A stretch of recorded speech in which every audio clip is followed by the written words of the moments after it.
Welcome very much to Conversations, where I'm pleased to welcome to the program Barbara Klar. Barbara Klar is the information officer with the New York State Division for Human Rights. And Barbara, welcome very much to Conversations and to Manhattan Neighborhood Network. Oh, it's a pleasure to be here. You know, it's interesting to talk with you about the Division on Human Rights. I have to admit, as I did to you off camera, and I think probably other people were, that I wasn't even aware that the office existed, and also that it had such a long and distinguished history. We're coming into the 50th anniversary of the establishment of this very important branch of the organization of the state of New York. I wonder maybe you could share a little bit the history of it. It goes back to Tom Dewey's days and so forth. Absolutely. Yeah.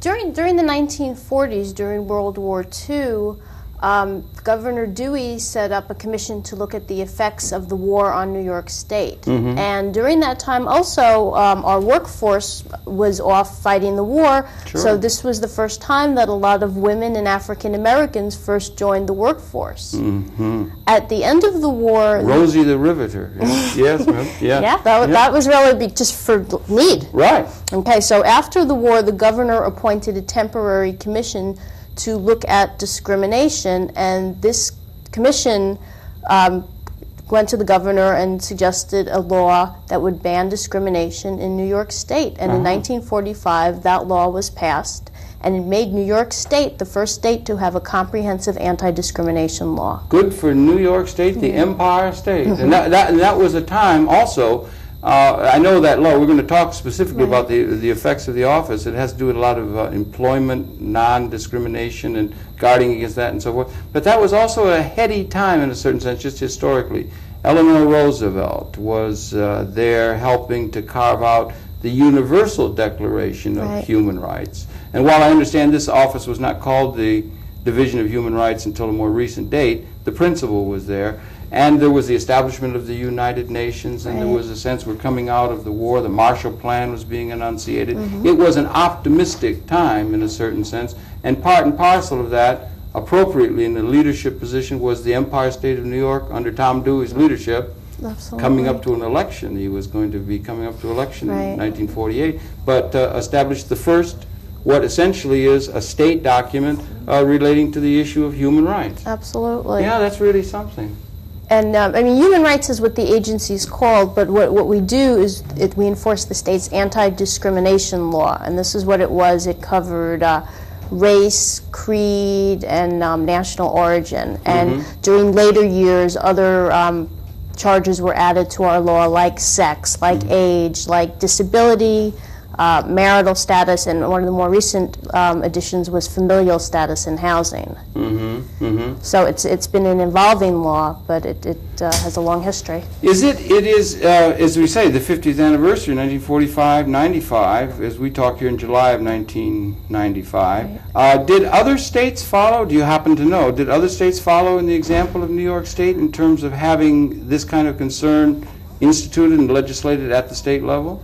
Eventually, most states, to my knowledge, have some law. I mean, I say some law because there are more comprehensive laws, and there are states that maybe only just cover race and national origin.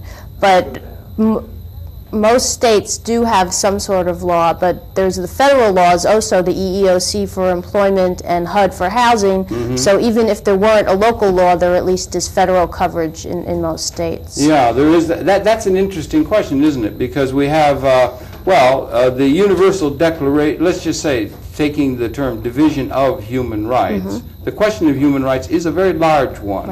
And if we were to go to we have the rights of man from the time of the French Revolution, and there have been attempts on the part of humanity to gather certain basic principles around which we can begin to organize ourselves societally. The Universal Declaration of Human Rights, again, which got enacted, I think, in 1948, was an attempt to do this.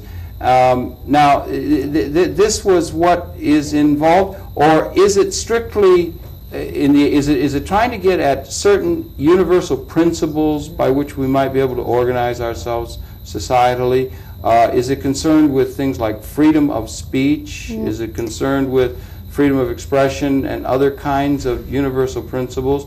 Or are those principles only enacted in such a way, or only enacted in such a way when it comes down to the questions of what I know is your primary concern is employment discrimination and so forth? But I wonder, do they address universal principles of the human character, human spirit, and human rights? Not really, but I mean, universally, people need somewhere to live. Yes. And in this day and age, they need a job in order to have somewhere to live. And employment and housing and public accommodation are the main areas that we cover. Yeah. So in that sense, we do. I mean, there's basic needs that people have in employment and housing, and those are two of the larger areas that we're charged to cover.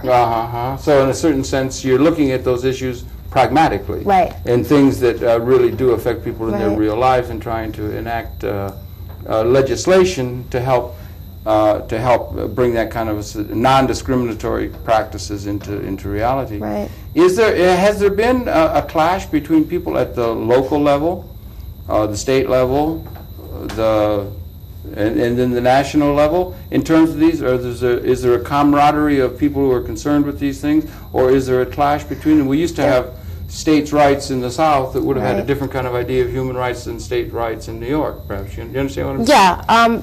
Well, nowadays, I mean, 1945 is a little bit before my time. Well, and mine. But, yeah, I'd like to say even me. Yeah, a little bit. But history, nowadays, everybody is pretty much in sync. There were times that New York State was further ahead. We had disability coverage going back 20 years. The American with Disabilities Act a couple years ago was the whole big thing that now there's going to be federal disability coverage. So it's sort of this catch-up. There's New York City's law is a little bit broader than the state law. So residents of New York City, they're covered for sexual orientation and alienage status and a couple of other things that other state residents aren't. But by and large, the laws are pretty much in sync, and there seems to be general agreement about what sort of discrimination needs to be covered. And you and Commissioner Mercado, who is the commissioner designate with George Pataki here in New York State and so forth, and his colleagues around the country, that you use this term, the division of human rights, knowing that human rights has a certain kind of universalist connotation to it, doesn't it? Yeah. It does. And sometimes they get some confusion there, or? Oh, I get phone calls in the Public Information Office where people call up and basically say, I'm a human and I have rights. Yes, right. I mean, I agree with that. Well, but you know, well, in a certain pragmatic sense, that's the reality behind the legislation that you're dealing with. And I explain that we're a law enforcement agency and there's a specific law that we cover, and that if their problem falls within the law, I refer them to, we have regional offices throughout the state, but also there are two in Manhattan, there's one in Brooklyn, and you know, they're in different areas. So depending where the person is located, I refer them to the nearest regional office to set up an appointment to file their complaint. Okay, maybe you could set that up for us a little bit, just administratively. Sure. You say you're an enforcement agency. Maybe you could tell us, where does it fit into the state system? Is it within the policing power? Is it within, where does it fit in exactly, the commission? It's an executive law that we enforce. It's not police, it's more similar to court. Okay. Okay. Right.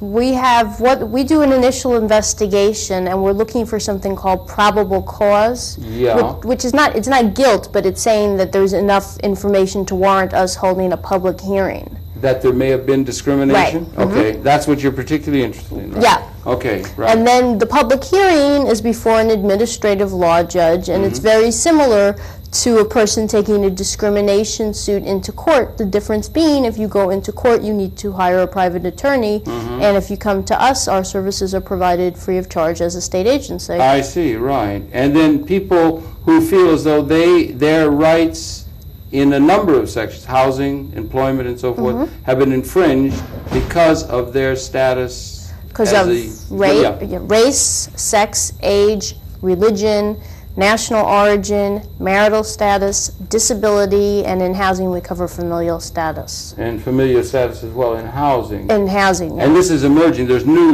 new aspects of this emerging all the time as things progress. In a certain sense, new issues arrive and that kind of thing. Do you get any you are a state agency and you have state authority. Right. How far does your writ run? How much authority do you have? How much ability do you have to be able to really affect the reality, as it were, that you come in contact with? We have a great ability in that way. I mean, the final product in our process is a commissioner's order, and a commissioner's order it's legally enforceable. I mean, if somebody doesn't agree with a commissioner's order, one of the parties, they can appeal it to the state Supreme Court. So that, I mean, that's how serious you know, this is. Okay, now do you set your own standards by which you measure? Let's just say, for instance, employment, and let's just take a couple of crazy type examples or something like that. In state employment, you set the standards for employment, and or are you enacting or are you enforcing the standards that are set by the legislature or some other agency? No. Or do you have the policy setting position of, let's say, something like child labor, a certain minimal age or something like that, or do you just follow and administrate the laws that are enacted by another agency? Well, child labor is not something that we cover. What we cover more is if people are treated differently than other people. Okay. Because of the areas that I mentioned. Well, okay. Now, but again, the question still holds. Are you setting policy in terms of, let's say, you will not, let's just say, for instance, you will not discriminate against a person of the female gender, you know, so that would be a policy that would be set by you, or you are administering a law that is set by the legislature or another agency that sets labor standards in that state? And also, how does it relate to labor standards, National Relations Board, and federal standards? Okay, we enforce a law, the anti-discrimination law. It's the law. That's a state law. The state law. Right. Okay. But how it's more than enforcing the law, because we have case law that develops. So the law is sort of an outline for us. Okay. And for example, sex was added to the law at one point, and that was long before anybody was aware of the problem of sexual harassment. But sexual harassment is sex discrimination. It is a form of that, isn't it? It is a form. Sure. So rather than having to go back and have sexual harassment added onto our law, we were able to take sex and broaden it a bit and include sexual harassment as part of our law. I mean, disability is part of our law. Whoever thought 20, 30 years ago that AIDS would ever be a problem? Now it's a major problem. Absolutely. Absolutely. Yeah. And so because of the way the law is set up, we don't necessarily need to go back every time a new disease is discovered where people are discriminating, or, you know, it sort of is you get a statute.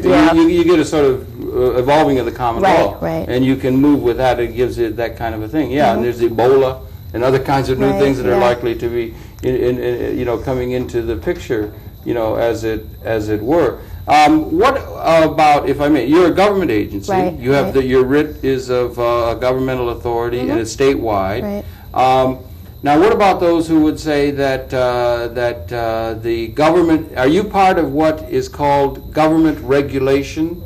If someone were in the side of, let's say, industry, and they would say, we're over-regulated by government bureaucrats who are making it difficult for us to do business in the free marketplace, we should be free in a laissez-faire to do whatever we want, and these government agencies are just getting in the way. Are you one of those people who's getting in the way of the open, you know, just free reign, laissez-faire, do whatever the market will bear? I don't think so. I've never gotten any calls from anybody saying that. But I mean, it's not very difficult. If you do not discriminate, you're not going to have a problem. Suppose somebody says, I want the right to be able to discriminate.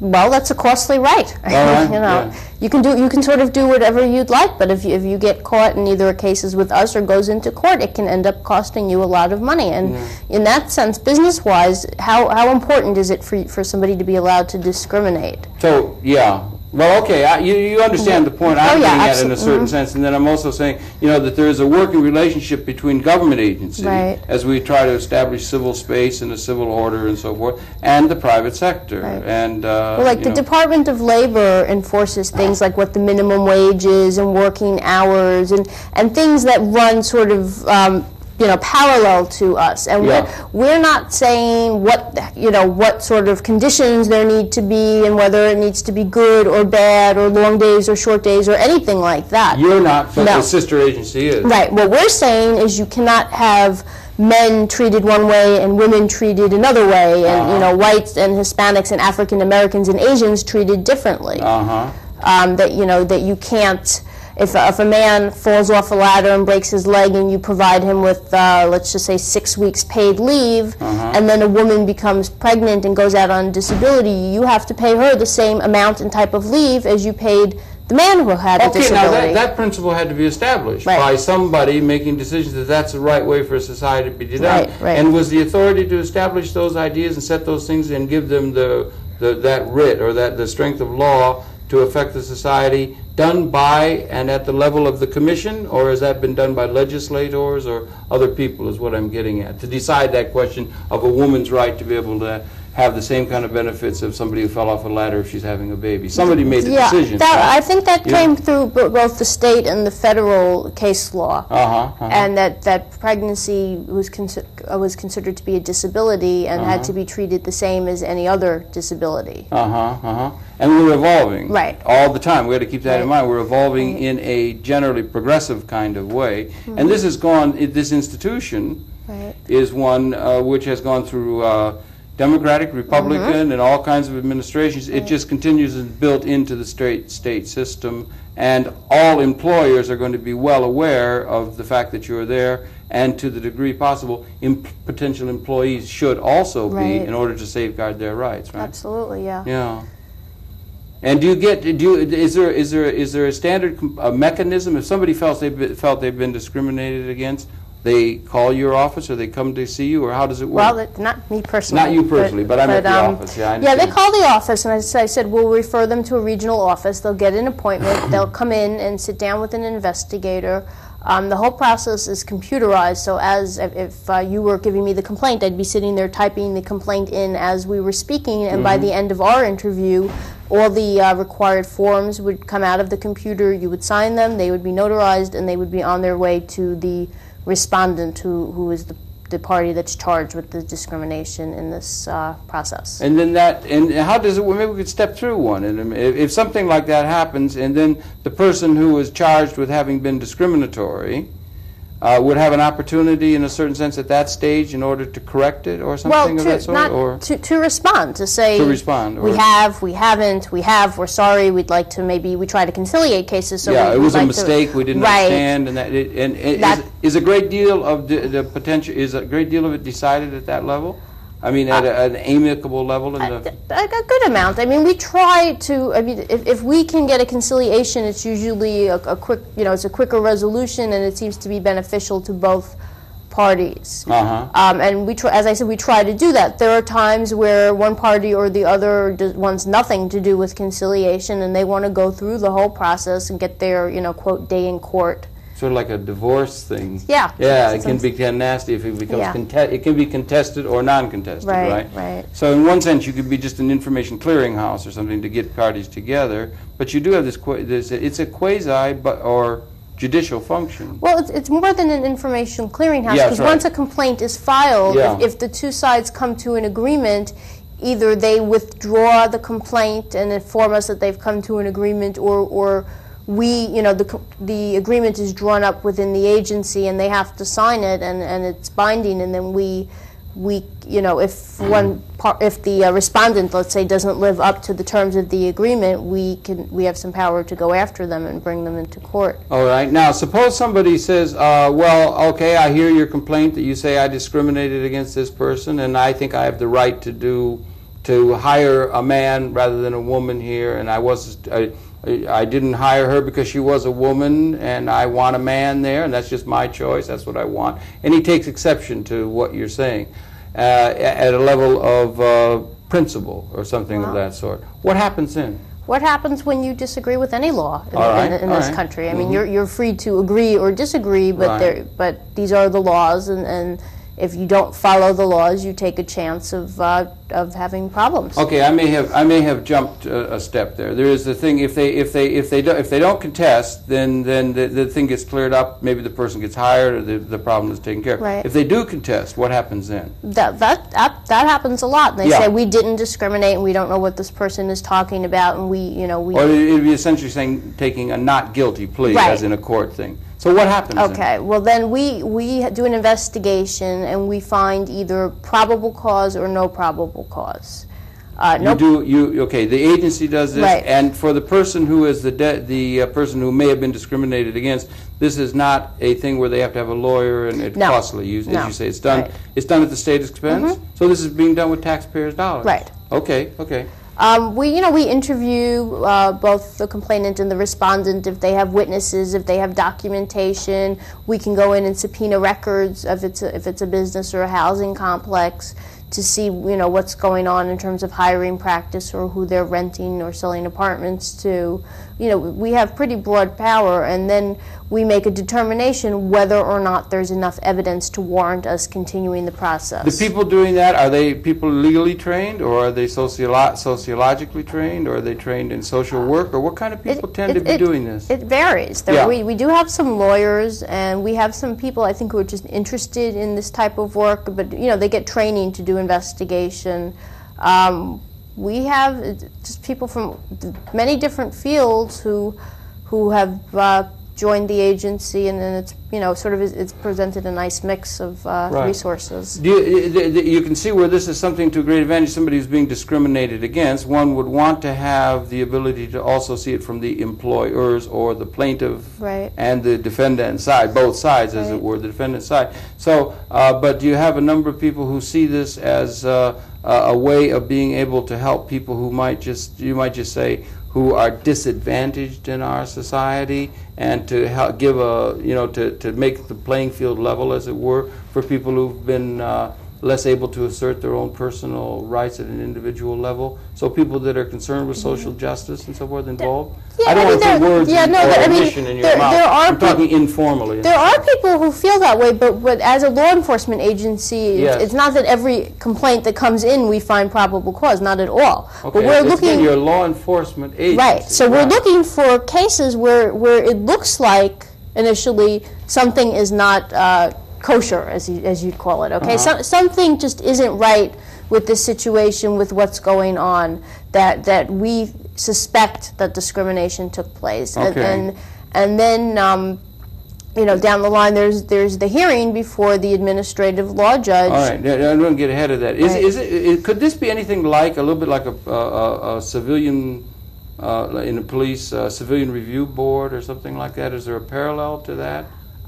Based on what I've seen with the Civilian Complaint Review Board, I think we have greater power. Greater power than that. And then that's also directed against the police, a government agency. Right. Most of the hiring that takes place in New York State, or the questions that come up in New York State, have to do with private sector. Not necessarily. No, it's private and public sector. Got any idea of what the the percentage of the defendants are? Is it public sector people, or is it private sector people that are likely to be coming and being accused of discriminating practices? Do the state offices tend to adhere more closely to the law that they may understand more closely, or just in general? Do you I don't know what the caseload. Yeah, I really have never seen a statistic like that. And it's not necessarily a matter of whether private businesses or state agencies are adhering. It's how it's being perceived, and people, as in the same way anybody can file a complaint in court, anybody can really file a complaint with our agency, but that's why we need to look into it to see whether or not it seems to be a warranted complaint. I mean, we hope that state agencies adhere, but but it's people working in state agencies. They can make mistakes, and there is always this question of people make mistakes and not have had time to read all the laws. Laws get very thick and very complicated, and that finally worded, and it's like, who can ever understand the tax code, for instance, that sort of thing. Right. So you have that kind of a question, Well, I mean, it's different people with different backgrounds, different baggage that they carry, and different attitudes. Yeah, right. But now, do you have any problem of having more complaints than you're just physically able to handle? How many people? How well staffed is it? How well financed is it? How much does the state legislature and the system support this process? Are you adequately taken care of, or are you on a short lease fiscally or otherwise, or you know what I'm saying? Boy, that was a lot of questions. I'm sorry. No, that's okay. I can. Do you have the resources you need in order to function? In general, we do the best we can with what we have. Well, we all do, but I mean, government just nationally has been cut back. Yeah, absolutely, it's getting worse. Yeah. Right, and we, having seen that this was coming down the pike, several years ago, was when we did this big push toward computerization.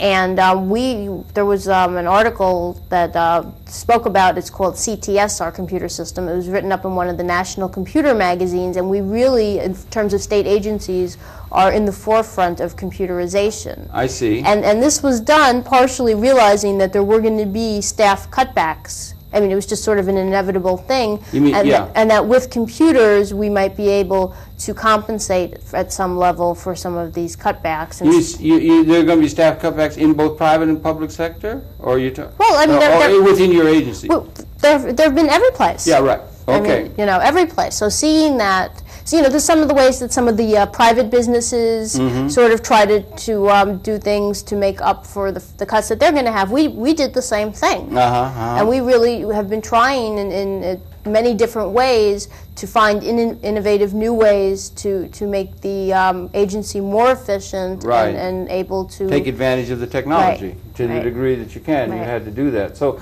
I understand, but because it can be, you can have an agency that's in place and it has a noble function, but if it's not backed up adequately, the function is not able to realize itself, and so then it loses its teeth, as it were. Oh, we have teeth. I mean, we take in approximately 6,000 cases, but this is statewide, keep in mind, per year, and we process 6,000, right, and we process approximately 6,000 cases per year. And how many complaints do you have, or how many initial complaints do you have? If that's 6,000 that you actually process. Right. Now, but there are some that are done in a less than full processing procedure. How many complaints are there? Are there people who complain that you're not able, who would complain or issue an initial complaint, and you're not able to handle it because you just don't have the resources to handle it? I mean, I've heard that. Or a backlog? Do they have a backlog that goes back a few years? We have a caseload. You know what I'm saying? Yeah, I do. Well. What I say to people, I mean, and they're right, there is a caseload, and of course we could always, as per many, I think, agencies, we could always use more staff. But there was a time where if you could afford a private attorney, it would be smart to go into court because things moved more quickly in court. I see. At this day and age, cases in court take as long or sometimes longer than cases that are going through our agency. I see. Okay. So, I think everything is kind of relative to what's happening around the state and in the outside world. Yeah, exactly. Yeah, and yeah, I understand that, and the things that are happening. And then you're also there as a bulwark agency in the fact because you represent the full faith and power of the state of New York, and you represent that, and it's not just being done, within a smaller context. Right. It must be extremely interesting work. Do you have any kind of an idea of what kind of is it mostly employment discrimination, housing discrimination, or what? Do you have any idea of what the breakdown of those 6,000 are, for instance, or the others that you deal with? I think about 90% of our caseload is employment discrimination. Employment. Yes. Okay, so it's employment. Largely. Claims of employment discrimination is the largest thing. Yeah. Okay. Now, Now, one begins to wonder, employment. Now, if one has a laissez-faire attitude towards things, a person has some resources, he wants to hire somebody, he'll hire whoever he wants for that particular position, fully free and able to do that, whether the person is of a particular gender or whatever. Right. He's got the resources, he does it. That would be a laissez-faire view of things, And you have these regulations that there have to be, like, certain kinds of... what about the thing like so much now with affirmative action in the news and things like the quotas and questions such as that? Does that come up at all? Or this is not about quotas. Does it come up? Does it come up ever? Are you charged with that? Maybe wrongfully, but does it come up, you know? Not that I've heard of. Okay, okay. I mean, quotas is something very different than this. What this is saying is that you can't advertise that you're looking for a. Sometimes you see advertisements. A WASP. No, yeah, or we're looking for a young, pretty woman in her 20s. Well, what does a young, pretty woman in her 20s have to do with somebody being able to be a secretary, well, maybe for example? A reception. What about a receptionist? If somebody's a young, pretty woman with a personable voice and a good voice, that's good for a receptionist because she makes a good impression when she comes in. And you understand you know, so a guy who's a person who's making the hiring might make a hiring decision like that would run counter to the letter of the law. Well, there are skills that are needed to be a good receptionist, and whether somebody's young or pretty or older or, you know, not so pretty is not what the skills are. The skills are being able to speak well, to you know, have good telephone manners, and I guess be able to put a couple of calls on hold at the same time and things like that. And what we're saying is you should be looking for qualified people. We're not saying don't hire qualified people, but that in your search for qualified people, you can't discriminate. You can't discriminate. Okay, you can't discriminate, right?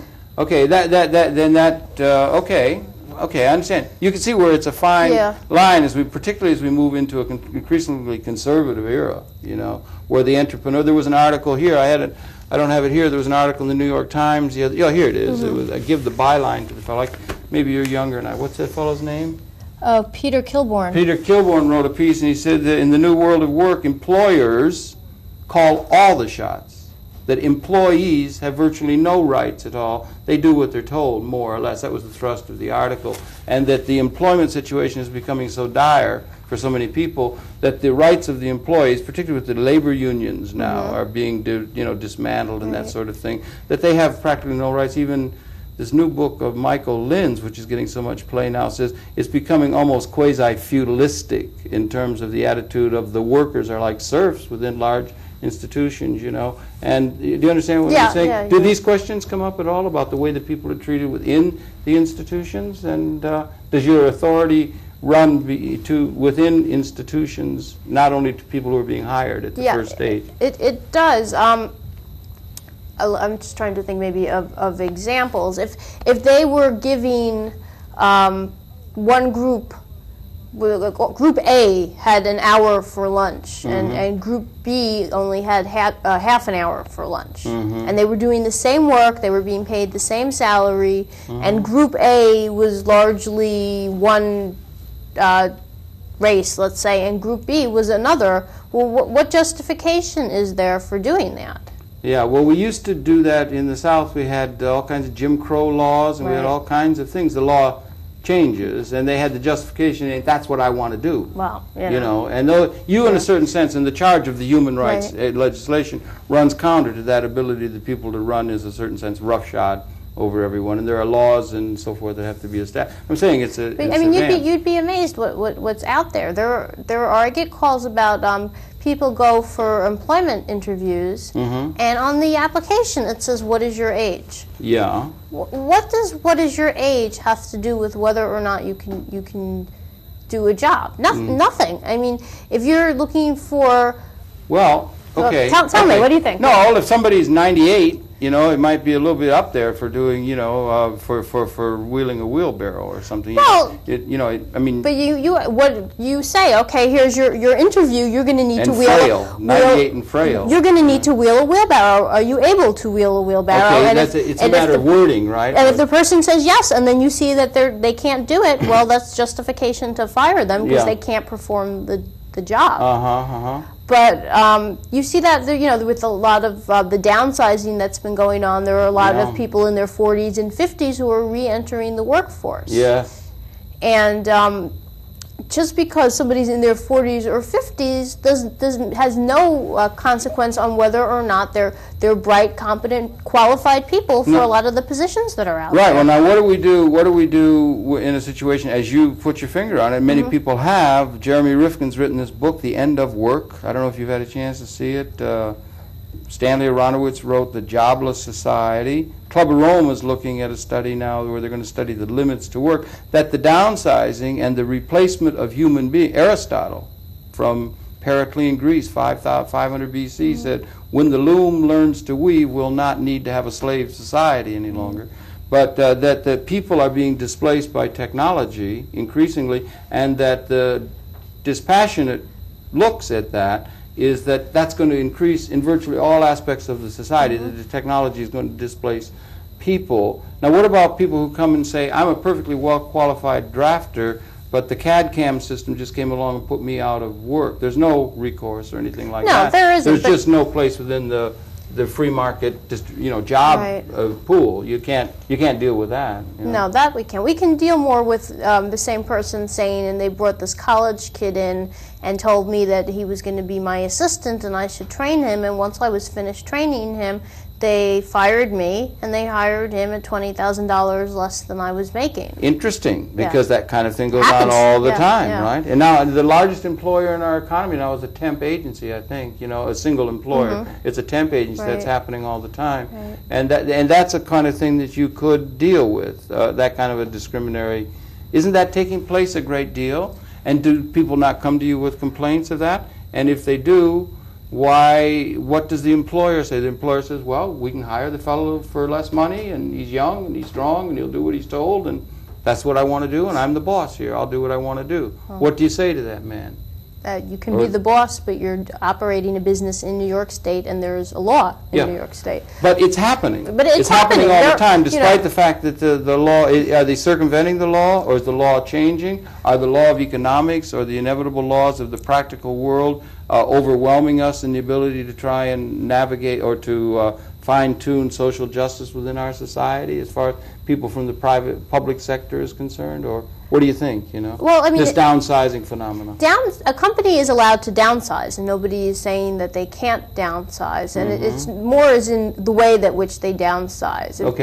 If they're and it's hard. I mean, that's part of why we need to investigate this to see how it's being done. That's why your commission is so important, if I may say so. Right. I think so. Yes, but, true. Yeah. But there's legitimate downsizing. There's legitimate ways to combine departments. But then there's also the issue of, could you take a worker from one area and put them into another area that you're keeping if they have the skills to do that job, rather than than just tossing people out and bringing new and less paid people and younger people usually in. Right. What about okay, right. And that's a question that comes up, right? What about the people who will go offshore? For instance, multinational corporations, and increasingly with the World Trade Organization and the GATT round and everything, NAFTA. I mean, there's multinational corporations that go offshore to do their production, and they will export jobs offshore and that sort of thing. There's nothing you can do about that either, right? No.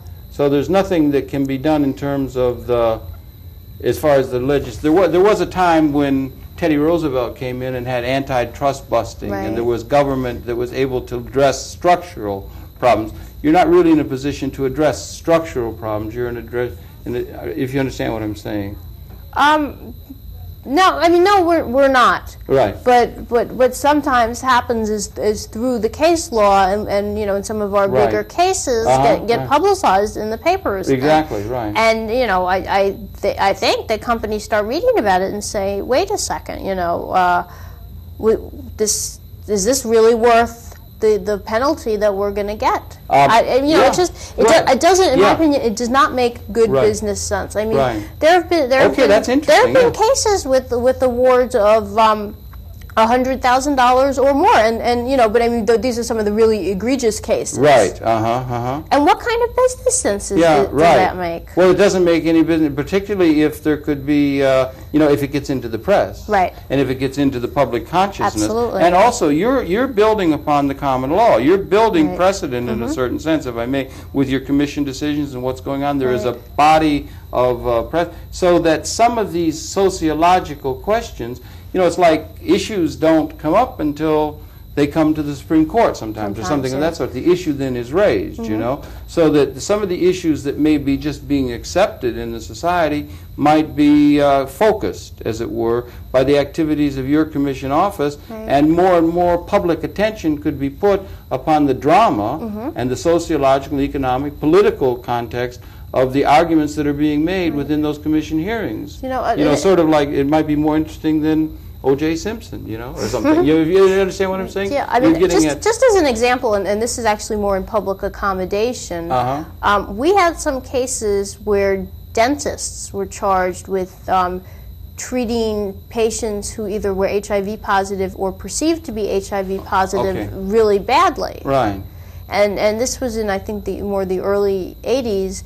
There was one case where a man came in and they basically put him in an isolated room and they like started covering things with saran wrap and all this stuff. Right. And we're not saying don't take precautions but that's sort of where universal precautions, not out of our case per se, but that's where universal precautions came from. And now anybody who goes to a dentist, you know, there are certain precautions that are taken because you don't know who has what disease, so you have to assume that everybody has every possible disease and take precautions that way. So that was, you know, a new area where some case law added to, I think, what was happening. Yes.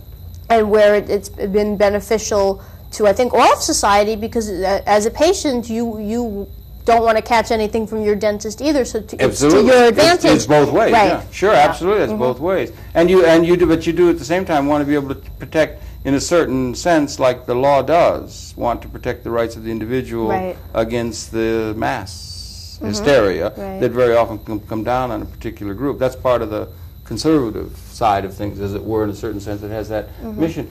What about internationally? Are there international link-ups between what you're doing? We just said earlier the corporate structure of our society is now going international, multinational very well. Labor unions and labor responses are there any internationalization? You don't work at all with the national or the International Labor Office or any other internationalization movement in terms of this this Bill of Rights, as it were, or this human rights for not really, against discrimination. You understand what I'm getting at? I do, and that's not what we do, but what sometimes happens is there have been different countries, different governments, I know Israel and I think Mexico, who have heard about our law and who are maybe starting to put together a human rights law and come and meet with us and see what we're doing to get some idea of how they can put together an anti-discrimination agency. When you say we, you mean New York State? God, New York State's setting the pattern, because we've been at it for so long. The Empire State. Yeah, I wanted to say that's what it's called. I'd just say it right here. Human Rights Law, Article 15 of the State of New York Division of Human Rights, and it was amended as of July 31, 1994. Right. So it's right up to date, and it spells out in quite detail. It seems to me, if I may, it's very interesting. I've read it all. It's a little lengthy, but it's well worth the reading, and it spells out in very real detail a great number. If it's not the Universal Declaration of Human Rights, as you say, one of my favorite documents in the world, and one of those where we try to get at certain kind of universalist principles by which the human society could operate. There's so much political wrangling and things going on now, and people are reaching for some sort of a vision of how we can live together in a civic society. And this is a large step, and a practical-based one, but a large step toward trying to arrive at that. And I was just wondering whether, I'm glad New York is setting the pace. Well, New York ought to start setting the pace, you know. But that there are other states and other examples and, you know, synergies that could be got from other people who are looking at, you know, bodies of principles by which human society can organize itself, perhaps in new and different kind of ways, you know. Yeah, well, we work with other states. I mean, not in the law enforcement aspect per se, but, you know, there are different meetings and conferences and interactions between different states so that it's not reinventing the wheel constantly. Right. Well, you're building on the common law. Right. You're building on the common law, which is good, and that's something that ought to be done, you know. And you're setting precedent all the time, and you're moving against anti-discrimination. Right.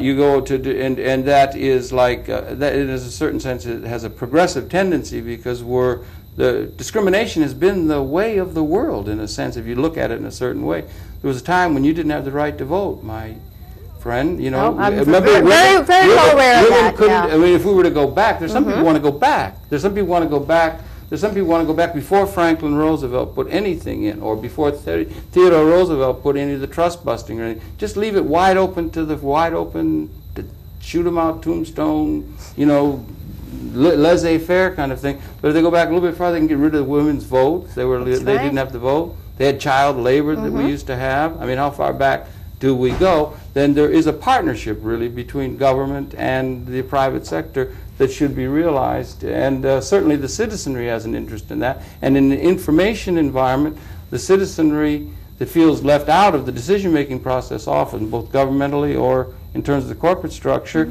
would do well to be aware of your office, because that's an office where the focus of inappropriate and discriminatory and unjust behavior finds recourse. Right. It's important that there be such a place. And as you know, many offices and you know, businesses also. I mean, I get calls. We have a publication called Rulings on Inquiries. Rulings and Inquiries? On Inquiries. On Inquiries. Okay. And it goes through questions and the legal way to ask questions and the illegal way to ask questions and what's allowed in New York State. And what an example, so I've gotten a couple calls about this, is we want to know whether somebody went to college and whether they took certain science courses, let's say. Can we ask for their college transcript?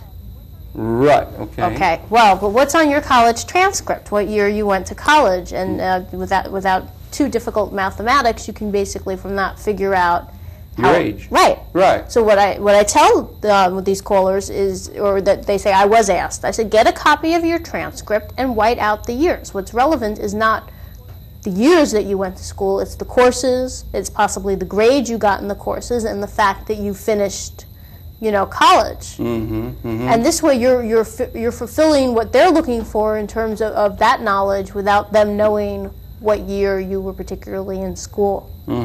Is there any way of identifying where the worst discrimination is? It racial? I mean, you know, it was Gunnar Myrdal said, and we do have in this world the racial dilemma. That's the American dilemma, and it still is. Unfortunately, it is in the world. But is it racial? Is it gender?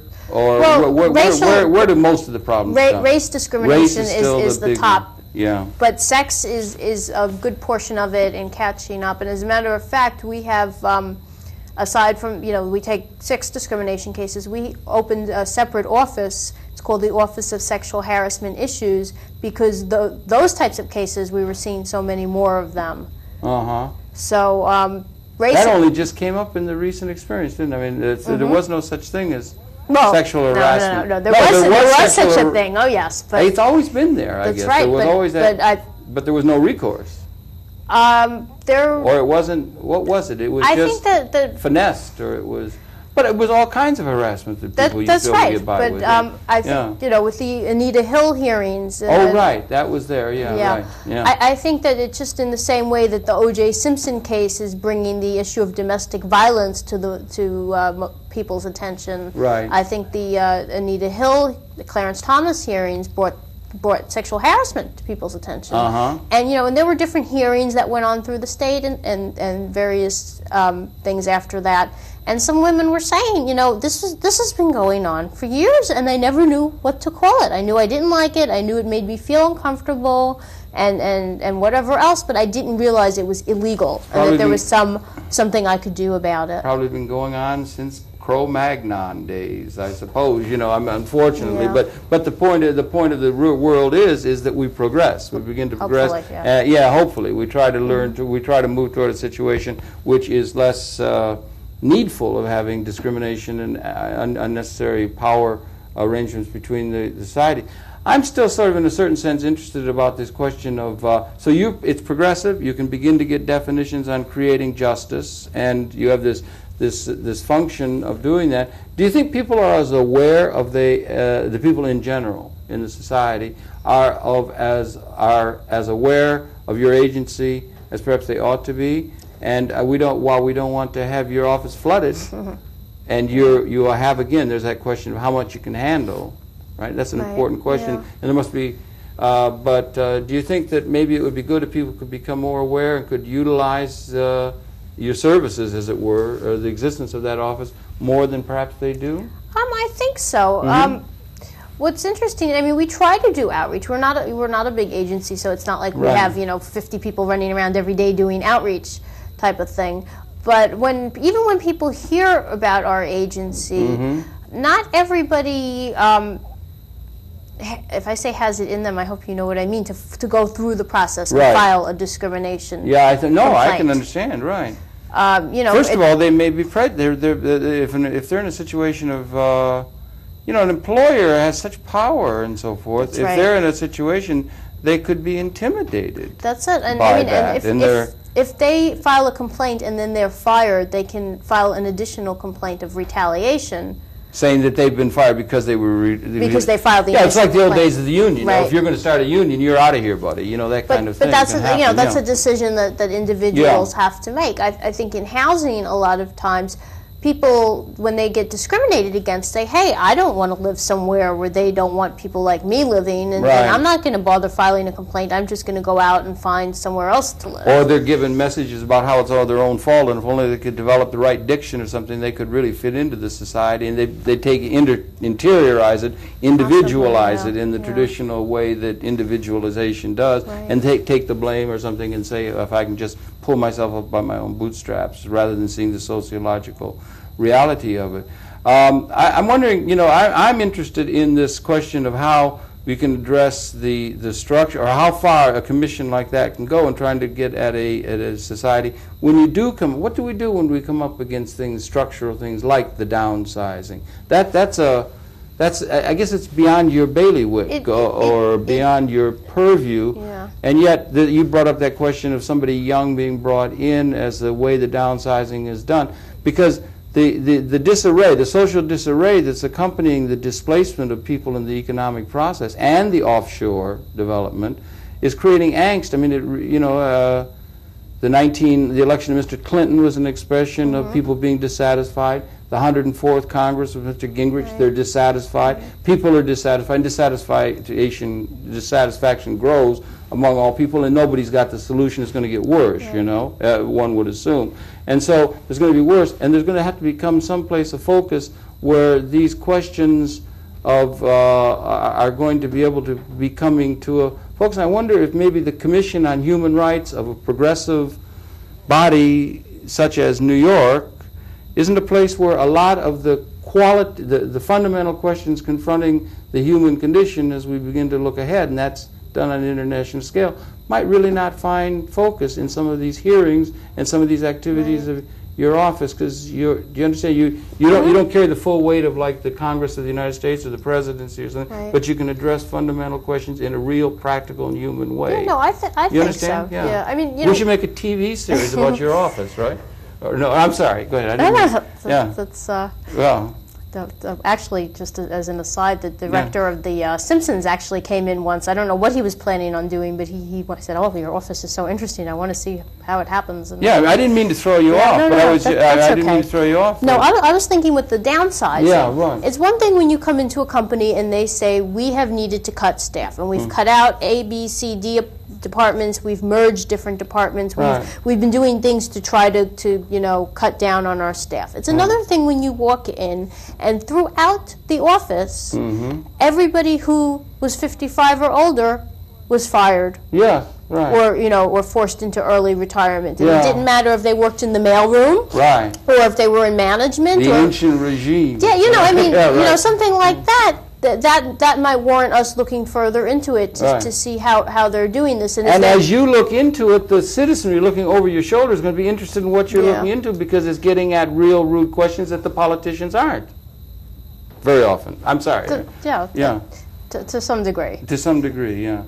I'm sorry, I interrupted you. I didn't mean to. That's okay. I'm just saying because no, I know, no, it's not. But you're the guest here and everything. And I was just sort of, just in a certain sense, just saying that that's a place where these issues would really come to focus. It must be an exciting place to be. It is, and as as we were talking about some of the more recent issues, you have no way to determine 5-10 years from now what some of the issues that are going to come up are going to be. Exactly. So it's an evolving law, and it's it's very interesting, I feel, to work there, because you're not just dealing with forms and very staid things. There's constantly new issues and new problems and various things that are coming up. That's right. I mean, that's the thing that's interesting, because you're on the cutting edge of things, and you're also in a situation where it's not just it's not academic. I mean, in the sense of abstract ivory tower, thought. It's on the cutting edge of practical reality for real, honest-to-God human beings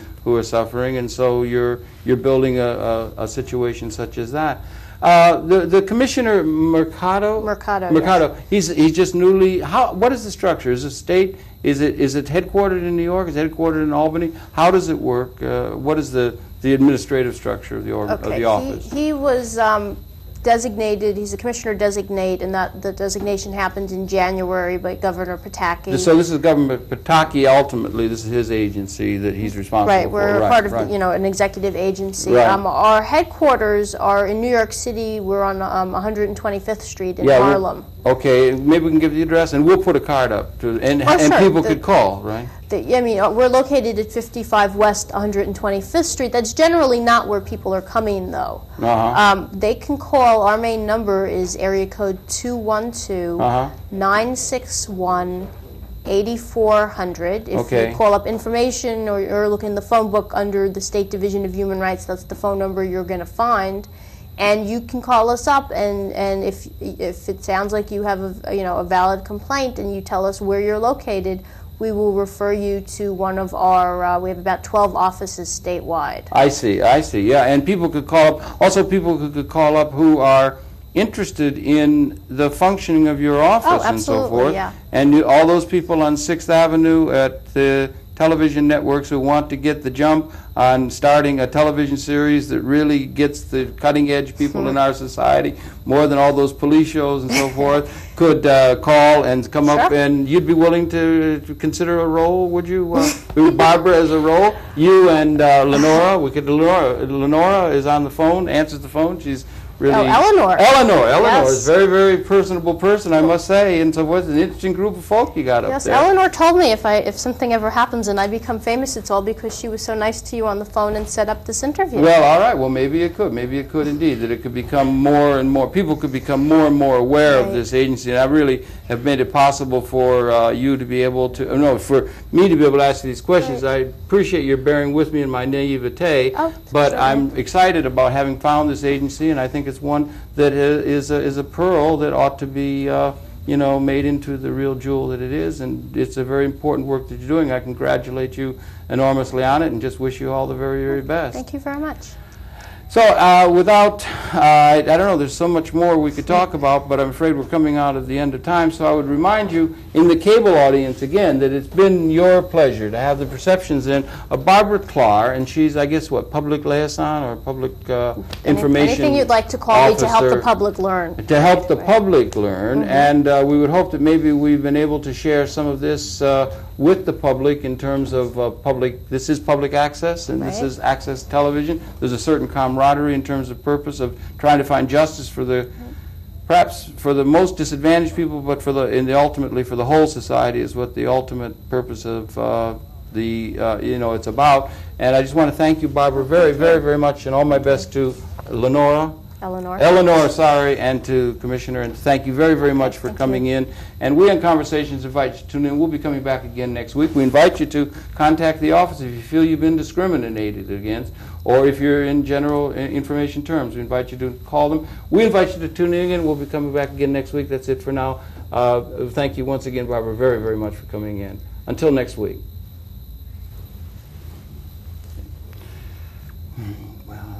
We got a lot in. Yeah. I think they ought to set you up as a television program, When you said an hour, I was like, oh my God.